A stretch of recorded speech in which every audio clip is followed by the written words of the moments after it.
What's going on? We back. Boxing Clinic of More. Y'all know what it is. Your boy CJ Goodfella back. Grinding. Don't forget to smash that subscribe button. Hit the bell icon so you know we go live. And also when we upload a video. But, you know, I was catching Blue Blood Sports TV video. And that's one of my favorite channels out here, dog. Blue Blood Sports TV. And, you know, I just thought he did interviews at first. That's all the videos I would see he do. And then, you know, he started flexing that boxing IQ. So I'm gonna link his live stream link in here, talking about Deontay Wilder's trainer saying that the fight between Joshua not gonna happen for a long time. If that's true, and I've seen it too. You know, if that's true, because Eddie Hearn said, "Oh, we can't fight in Wembley because September 15th, Canelo Alvarez is facing Gennady Golovkin and this and that." You know, if Anthony Joshua is this cash cow that people say he is, and he's the #1 earner on the Forbes list for a boxer, what you worried about Canelo Alvarez for? In my opinion, more people care about Deontay Wilder and Anthony Joshua than Canelo and Triple G, the rematch. And I know a few of y'all are probably going to test that in the comment section, but in a way, it won't bother it though, because that fight comes on at probably 11 o'clock Eastern Standard Time, and this fight gonna come on 5 o'clock Eastern Standard Time with Wilder and Joshua. So that's not an excuse. You could still fight at Wembley. And then Canelo could do his thing later in the day. But at the end of the day, they don't want the fight. We already know it. People that support Anthony Joshua, they know it. I've seen a few people starting to convert. You know, and what people don't understand is a lot of people in America don't like Deontay Wilder. You know, so a lot of people not going to get behind him. They going to continue to back Joshua no matter how fraudulent, you know, how fraudulent he is and how much of the truth comes to the light. At the end of the day, I mean, if you argue with one of them guys, man, what's the point? I'm not even talking about the UK guys, because I can understand where they coming from, to be honest. This is their guy. They going to back their guy through thick and thin, 100%. I don't support it, but I see where they coming from, you know what I'm saying?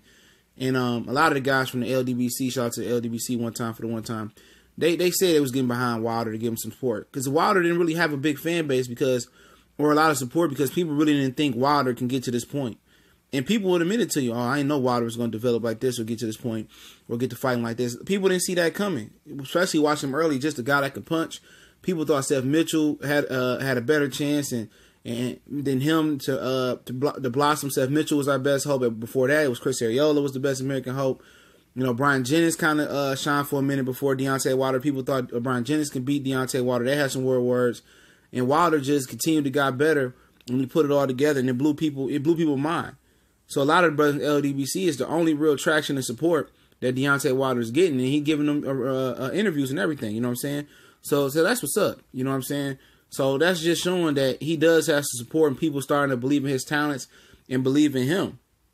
You know, but no matter what, you know, you got Americans that's getting behind Anthony Joshua, and these are the same people that's talking about, oh, I'm not watching the NFL, I'm patriotic, they disrespecting Colin Kaepernick, or they disrespecting the flag, or whatever it may be. But these are the same people that want to go over there and support a Brit. But they say they patriotic, right? See the contradiction right there. But at the end of the day, okay, you can support Anthony Joshua, say, oh, that's my guy. But at the end of the day, how can you support the fraudulent tendencies that he does have in the lying and hide behind Eddie Hearn? Obviously, the homie don't want to fight this fight. You know, he don't want to take this fight.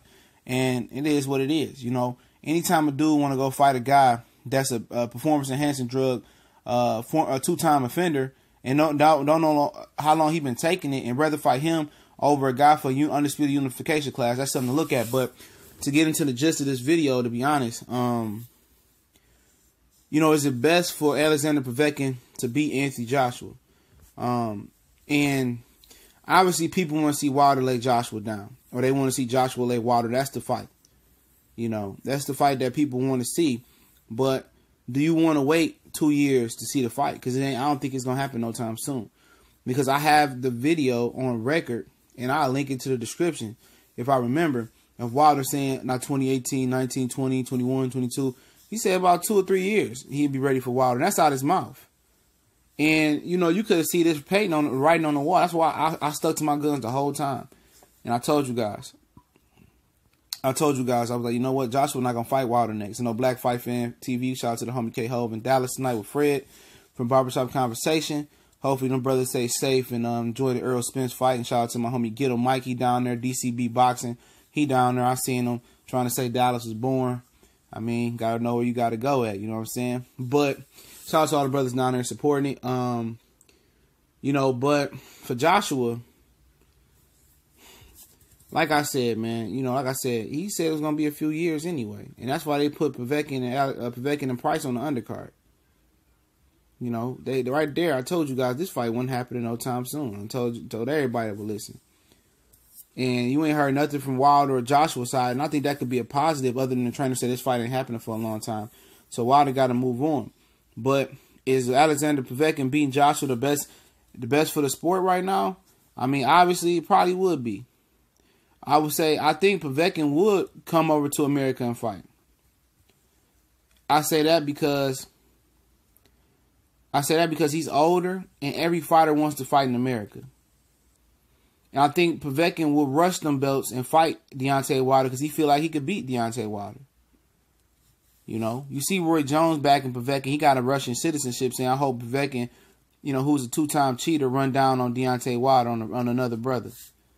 But like I told you, dog, a lot of these old dudes out here, man, is the real tap dancing raccoons.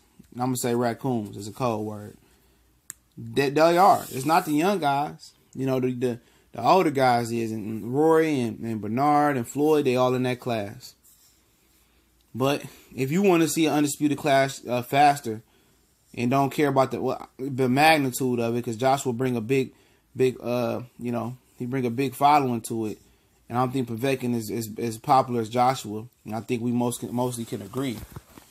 I think Povetkin will fight Wilder after this if Joshua don't get a rematch.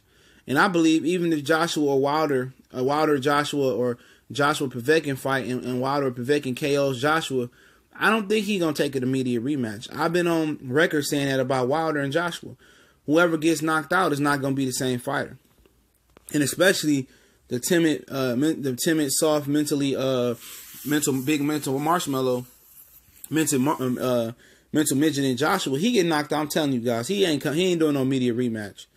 He going into the cave, dog. You know what I'm saying? He going into the bat cave. You know, he going into the same asylum to get his brain readjusted. One of them guys knock him out, it will be no immediate rematch, in my opinion.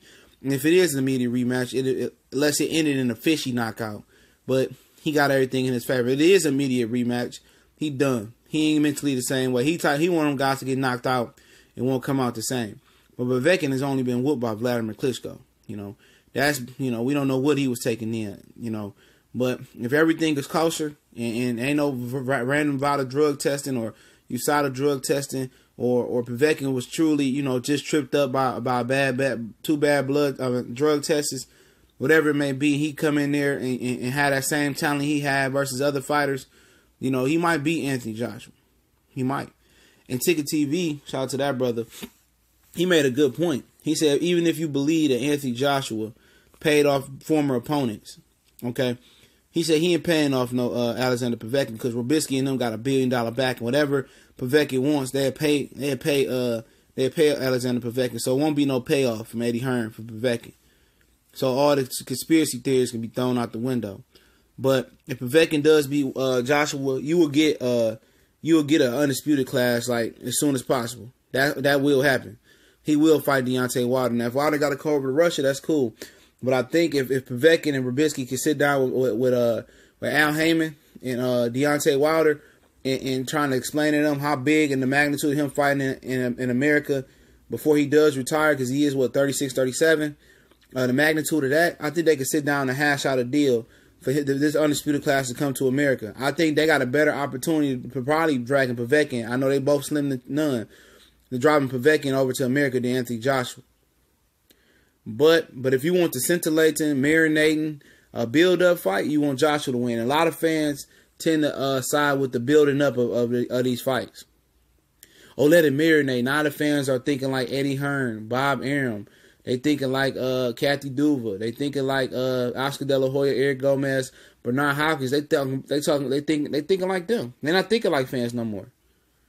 The boxing business have become thinking about business, and sometimes you do got to think that way. But letting something marinate, that's done with, man. That's done with, because you got to fight the tough fights to get the premium to get there. And I got another video talking about, you know, why pay-per-view should be no more. you know. But like I said, you know, you got to fight those tough fights and to get that notoriety and be accessible on TV. But there's no need to make this fight marinate. You got 3 belts, go for 4. But Joshua ain't in no position to rush. You know, he can keep, you know, fighting anybody and they going to keep supporting him. And that's what it is. He got the support when Deontay Wilder got minimum support. Minimum, even from his own black community. I'm not talking about Alabama. I'm talking about just each urban community outside of that in America. You got the other black man in America that's pushing for Anthony Joshua. I don't understand what's the disdain for Deontay Wilder, but it is what it is. You know, but as soon as he win and start whooping and becoming a champ and retire, people going to talk, oh, yeah, Antonio, you know, Deontay Wilder was a great champion and this and that. Like, shut up. Shut the front door. These are the same guys that want supporting this dude at any point. You know, guy that got a bronze medal got disrespected. You know, that started boxing like as soon as he probably got the bronze medal almost. But, you know, Wilder and Joshua was the fight that I want to see. You know, so, you know, I just wait. You just wait for Joshua, I would guess. Because Povetkin don't bring that sizzle to the table. But if Povetkin just so happened to stretch Joshua, I just won't have. I wouldn't even be mad. I wouldn't even be mad. He could stretch him, and if he stretch him, we get Wilder Povetkin. We supposed to get that a couple years ago anyway, but Povetkin dropped the ball. You know, he fumbled it. You know, but like I said, if you want the quicker undisputed fight, it'd be Povetkin. You know, you want the bigger, it'd be Joshua. At the end of the day, Deontay Wilder needs to continue doing his own thing, racking up wins, getting to 50-0, and when Anthony Joshua ready to come to the table, make it hard on him. Make it hard on him. You know, play hardball with him. You know, don't. I'll make it hard because after a while, Joshua gonna need Wilder. But with his punk mentality, he might never need him. But it's an interesting little thing going here, man. You know, I never seen nobody go out their way to fight a guy that got cheated on Pez. But you know, just about a year or two ago, they promised another guy that got repeated offender on Pez and Luis Ortiz, and they made a promise with Ortiz, Vladimir Klitschko, and Joshua, the winner of Klitschko, Joshua will fight Luis Ortiz, and Joshua was ducking Luis Ortiz. Then that's when I noticed he really was a big bitch. You know, that's when I noticed it. You know, and then you know Ortiz failed the drug test. You know, he had WBA drop him all the way, didn't do no investigation, and Wilder still fought him. But it is what it is. Don't forget to check the links in the description on Facebook, Instagram.